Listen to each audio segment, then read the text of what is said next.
What's up mga kabit? Kamusta kayo? At gaya nga ng sabi ko, lahat about cryptocurrency i-discuss natin dito sa aking YouTube channel. Pero warning guys, warning. This is for adult only. Pataas, 18 pataas or 20 na pataas para safe kasi medyo natatakot ako dito sa itsura nitong review na to. Pero mukha naman siyang okay. Very quick review lang. May mga ganito na pala no sa cryptocurrency no. So wala naman tayong pag-uusapang hindi maganda. Pero okay naman. Ayan, the adult token. Welcome to the $97 billion industry. Finally, a full solution for the adult industry. So guys, the reason why na pinapakita natin yung mga ganito is para inform kayo na lahat na ng klase, lahat na ng paraan kaya ng blockchain technology. And as you can see, hindi lang games, hindi lang movies, hindi lang arts, sa lahat na pwede sa blockchain. Okay? So ito, browse lang natin sandali. Kasi ganito guys, no, pwede kayong mag-invest sa ganito, pero I suggest pag-aralan yung maigi pag mag-i-invest kayo sa kahit anong token, okay? Kasi di naman natin alam kung tatagal or maganda yung project. Malalaman nyo lang yan sa mga creators, sa mga gumawa, sa mga developers at sa future plans nila. But anyway, very quick lang, no? Very quick lang. Ano ba to? Nafty. Samahan nyo nga ako mag-review guys, tapos sabay natin tong kilatisin. So what is Nafty? A token for adult industry, especially for the content creators and consumers. So, yung mga content creators and consumers, pwedeng gamitin to. Bali, marketplace to, pero meron siyang token. So, kung yung mga gustong bumili, no, habang hindi pa siya nagsisimula, pwede. So, I think application yan. And then, ayan, no, yan, sa PancakeSwap siya pwedeng bilhin. So, white paper, ilalagay ko na lang din sa description. Pwede nyo namang i-click guys dito sa website, no. Ayoko na rin masyado tong tingnan, nakakatakot ibaba. Nafty is here to resolve 3 biggest issue in the adult industry: middleman, payment solution, and marketing. So, the reason why guys na may mga ganito para maiwasan ang middleman. Di ba nga kaya nga kinreate ang blockchain technology, ang cryptocurrency to avoid yung mga middleman. Kaya nagmamahal yung mga bilihin o nagmamahal yung mga binibilan mo kasi merong nag-i-interest sa gitna. Yung nagmi-middle. So, yun, ginagamit nila ang technology na ito para wala nang ganun. Mas males yung iyong mga fees or mga transaction or mga commission pa. No, diretso. Kaya nga peer-to-peer eh. Peer-to-peer transaction. So, kahit anong bagay pwede. Payment solutions, syempre mas maliit yung fees. And then since the majority of payment solutions ban pala, no? Sa adult industry where other use this weakness, guys, alam niyo ang crypto, di ba? Ginamit yan sa mga illegal transactions, sa mga drugs, sa mga dark web, di ba? Kaya nga yun ang technology niya, sobrang anonymous, no? Natatago yung identity. So tayong mga adult, guys, I hope, no, yung mga bata wag manood sa ganito. Wag po, no? Kasi yung technology ng crypto ay gamitin po natin yan sa kagandahan, no? Sa magagandang bagay. Like sa pagtulong, sa pagpapadali ng transaksyon, diba? Sa pag-unlad ng iba-ibang industry. So, ayan, medyo babaan natin to.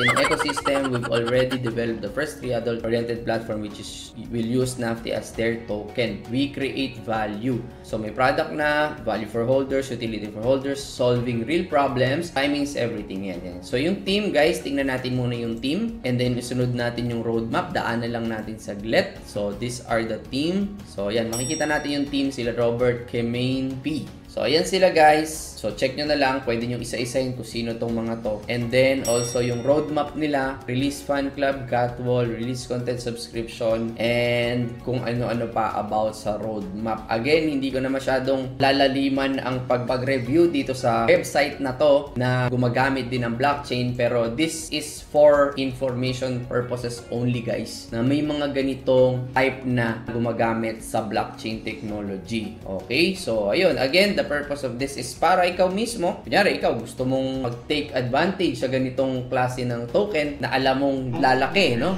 Sinabi nga kanina, $95 billion dollar industry. So, pwede. Pero pag-aralan mo munang maigi. Okay? Kasi ako mismo, hindi ko ina-advise na basta-basta ka na lang maglabas ng pera sa mga crypto. Kailangan pag-aralan mo munang mabuti. Paulit-ulit kong sinasabi yan para safe tayo pareho. Okay? So, alam mo naman, basta itong channel ito is for cryptocurrency. So, ito, nandito na sila sa face na nakikipag-collaborate sila sa mga influencers, no? Create smart contracts, resale. So yan. So sunod-sunod na yan. Ito yung nadaanan natin kanina. So if you wanna check yung white paper, pinakita ko na sa inyo kanina. Ayan. So NFT white paper, ito yung pinakita ko sa inyo kanina, guys. Pero yun nga, pwede nyo itong basahin on your own and pwede kayo mag-join sa kanilang mga Telegram group, websites nila na makita nyo lahat ng pinag-uusapan dito all about this token. So if you wanna look at the ambassador, kayo na lang ang bahala. Click nyo na lang yung mga ambassador. Okay? Kayo nang bahala. Basta ako, i-exit ko na yung ambassador. Okay?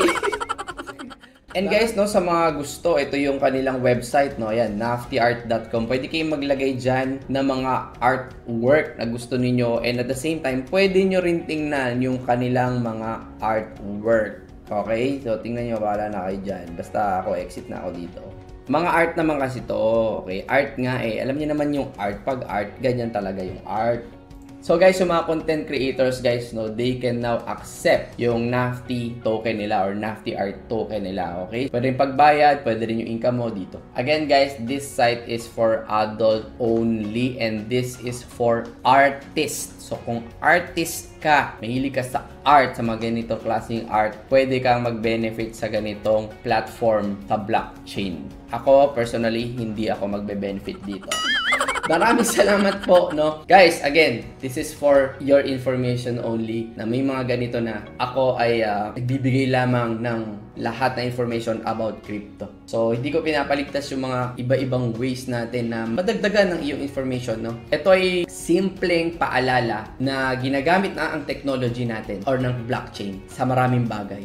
So, I know kung ikaw ay nasa crypto world na, mas laliman mo pa ang knowledge mo dito dahil nakikita mo na sa digital era na tayo papunta. So, maganda na ikaw ay part ng development ng technology, maging involved ka sa mga technology nangyayari para hindi ka rin masyadong mapag-iwanan at makasabay ka sa future at mag-benefit ka sa ganda ng technology ng blockchain. Yun lang po ang purpose ng ating review for today. Maraming salamat sa lahat ng adult na nanood. Thank you, guys. Again, basta crypto, pag-uusapan natin dito. Maraming salamat po sa lahat. Thank you so much, guys. God bless.